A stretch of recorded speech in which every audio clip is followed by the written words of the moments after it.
All right. Yesterday, we talked about acids and bases from Brønsted-Lowry's point of view. Okay, and we said that our acid, instead of just containing and being able to release the hydrogens into water, are hydrogen ion donors, that they can give up those hydrogen ions. So I could have put a base here and watched this hydrogen get donated to that base, but generally we're going to watch the reaction with water and see why Brønsted-Lowry and Arrhenius kind of agree with one another, even though they don't word it the same. So we said that this H3PO4, we know this is phosphoric acid. That's an acid. Right? Oops. No. That. All right. And it's going to donate its hydrogen ion, right, to this water. Okay, that makes the water over here a base. All right. Draw that reaction for a second. Now, because phosphoric acid is not on our list of strong acids, this reaction is reversible. Okay, and we're going to talk about that in a second. Okay, but when this hydrogen moves over here, we're only going to move one at a time. So we end up with an H2PO4. Oops, there. And that has a negative charge.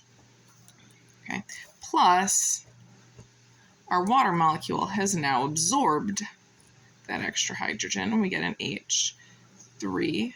Okay, and it's got a positive charge. Okay, let's see if we can arrange you guys so you're not looking at the.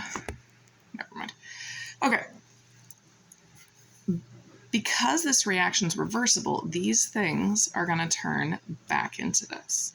And when that happens, when we take this and we turn it into these things, the hydrogen goes from the water, or from the hydronium ion, right, back to the what was the phosphoric acid. Okay, now this hydronium ion over here is behaving like an acid, and this H2PO4 minus is going to behave like a base. Okay, but because they weren't like something we put in, we're going to kind of give them an adjective to go with that. Okay, and that adjective, that word is conjugate. Okay, so we call this thing a conjugate.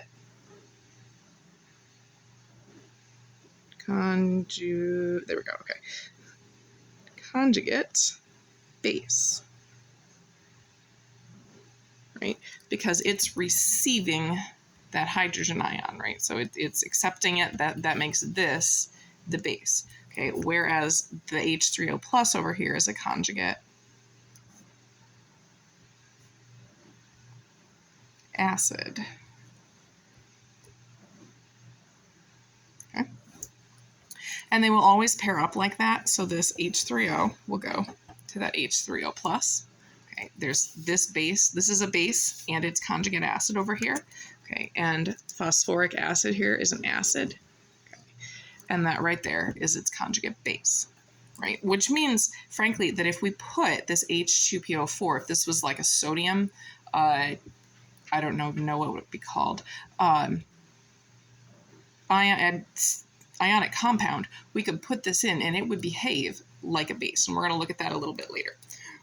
Okay, so let's look at it from another perspective, something with a base. Okay, so if I have ammonia, all right, and we already saw this reaction once. So come on, focus. There we go. We already saw this reaction, right? We know that ammonia is a base. You have to know that. NH3, it's base, which means that the hydrogen ion is going to go to it. This is our base. Water is then the acid in this situation. Okay, ammonia is not on our list of strong bases. It's weak. So we'll draw a little arrow there. Pull this down. Maybe that's easier to write. And I end up with that, like we did yesterday, NH4 plus and OH minus. But again, because it's reversible, this hydrogen ion can go back, making this, which is now donating a hydrogen, my conjugate. I'm going to abbreviate. Okay. Nope. Sorry. it's donating conjugate acid. Okay, and this OH minus then is that conjugate base. Right? And again, we can connect these things to one another. So the conjugate acid connects to the base, and the conjugate base connects to the acid, right? They're the same, from the same things. Okay, one last example I have for you is, what if I start with an ion? What if I start with something like an HCO3 minus? Okay, and I add the water to that. Okay. Well, there's a hydrogen ion in there, right? So first glance, the thing looks like an acid. I can call it an acid. And I can say it's going to donate its hydrogen over here to the water, right? We'll pull that. In which case, we're going to end up with the CO3 2 minus, right? Because it was already negative. We took away another positive. It's going to become even more negative. And H3O plus. Okay. Well, hydrogen, right, it's reversible. This is not a strong. So it's going to go back here. Okay. Oh, sorry. This is my base. Okay. Because it's now receiving, this is a conjugate base, and this a conjugate acid. There we go. Okay. Well, we could also go the other way, right? I could have CO3 minus plus H2O. I could have pulled this back here and made this be my base and this one the acid.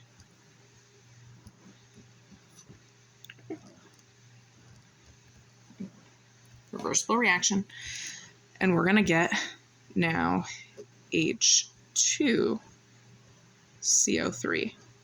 Right, now I've got this extra one. Okay, it becomes more positive when it gains a hydrogen, right? So it was negative, now it's neutral. Okay, plus, okay, sorry, plus the OH minus, right? And when it goes back, it would go this way, makes this the conjugate acid, right? Yeah, okay. Acid, and this one, the conjugate base, like that. Okay, so this is an example of what we were talking about yesterday with the amphoteric substances, right? This HCO3 can do either one of these things, but like we discussed and said, well, does that make it inherently neutral? Well, it doesn't, okay? Because you'll recognize this as bicarbonate. Sodium bicarbonate is what baking soda is made out of. Okay? And you know that baking soda reacts with vinegar, which is acetic acid, right? So this substance prefers this reaction right here and will tend to do this one, okay, a lot more than it will this one. Okay? And we're going to look at the math behind this in a couple of days. But for right now, all I want you to be able to do is kind of sketch these out and connect your conjugate acids and your conjugate bases to their original, right? So we can say that this base goes to that acid and that acid becomes this base, right? Okay, so this is kind of the worksheet that I've got in there. This is the kind of answer that I'm after, right? You're just diagramming out these reactions. All right, good luck.